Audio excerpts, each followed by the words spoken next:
حجت شرعی ندارن. لیکن در جامعه ترمیزی آمده است که عایشه مادرمان ای جاگه خوش نقل کردگی گفته است تا زمانی که ما با پیامبر همخوابه میشیدیم نه وی از من میدید نه من از وی میدیدم. این امام ترمیزی در کتاب سنن خودش آورده. خب معامله عایشه با پیامبرمان. لیکن فقهای ما همین مذهب حنفی اجازه دادن که زن اگر با دستش از مرد میساز کنه، مردک با دستش ای زن میساز کنه. خب یا اینکه مثال مردک از بگیم پیشی بری زنک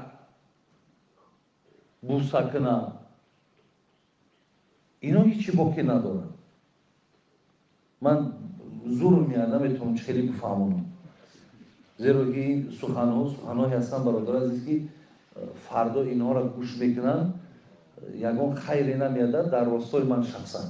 لیکن من مقابل همون طرز خانه‌داری هستم که امروز برای مردم دلیل و حجت میکنن.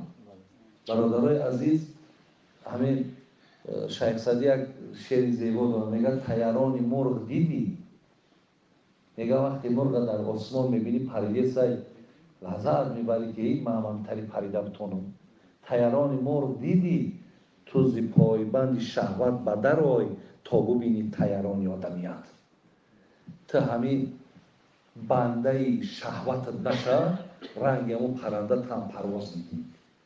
یکی امروز ما همین شهوت شرانی مانند از همه بالا میدونیم. چند آدم ها وقتا قسم زنکا زنگ میزنن با آب دیده بابای حاجی شوهر میگه که اگر همین کار نمیکنی داد نمیتونم.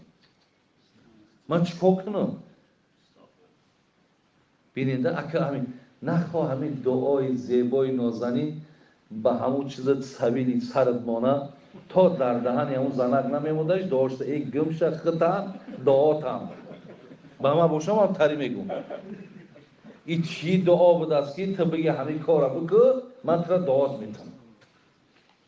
برادری عزیز و گرامی تماما به خدا در همین آدم عقل سالم داشتگی همین چیز موافق نمیاد. بعد طبیعت آدم سالم هم همین چیزا برداشت کنه نمیتونه. اگر طبیعت سالم باشه، یکی اگر طبیعت سالم نباشه او همین دهن هر جدا زدن میگیری. برای همین ما این چیزا برادر عزیز جانبدار نیستیم هیچ کدام تا در برای اینکه یگان دلیل شرعی در همین وجود نداره. ای پیامبر، اصحاب پیامبر، از تابعین همین چیز صورت گرفته باشه نیست.